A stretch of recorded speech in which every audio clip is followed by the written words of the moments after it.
मिले दूजी बारा हेत करके भजले वीरा उतर जा भवजलनी पारा।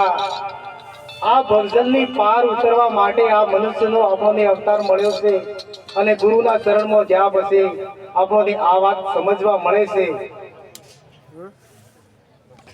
પણ અહીંયા છે એમને તો બધી ખબર જ છે પણ નથી એમના માટે આગળ ગઈ ગયા કે मांड से मिली है ये जिंदगी फुर्सत मिले नहीं काम से जो कुछ बरस बीता है उसमें भजन कर ले श्री राम का देव का। अने आगळ महापुरुष के भजन करूं तो मारो भय मटी जाए हृदय संभाळूं मैं तो राम भजन करूं गुरु। अने एक वाणी नी अंदर महापुरुषे बहुत सुंदर मजानी बात बतावी सुंदर मजानो आपने संदेश आपी गया कि धनुधारी जग में अबधु कोण नर सुखिया के धरती भी दुखिया अबधु अंबर भी दुखिया धनुधारी जग में अबधु कोण नर सुखिया पानी भी दुखिया पवना भी दुखिया के संदा भी दुखिया सूर्या भी दुखिया धनुधारी जग में अबधु कोण नर सुखिया। अने के ब्रह्मा भी दुखिया अबधु विष्णु भी दुखिया दुखिया दसे अवतारा धनुधारी जग में अबधु कोण नर सुखिया।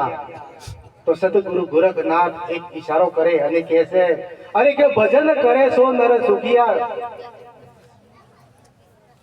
के साधु भाई भजन करे सो नर सुखिया। એટલા માટે ભજન અને વાણી મુખથી ગવાય એ સંતો આપણને વારંવાર કહેતા જ આવ્યા છે આપણને ખબર જ છે અને નથી ખબર એવું તો છે જ નથી એમ મુખથી ગવાય છે તે વાણી છે। અને આપણે મહાપુરુષે અમારા સત્સંગની અંદર કીધું એમ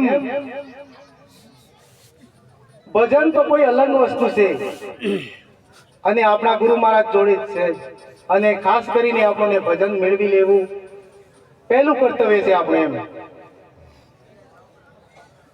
નહીતર કહે છે કે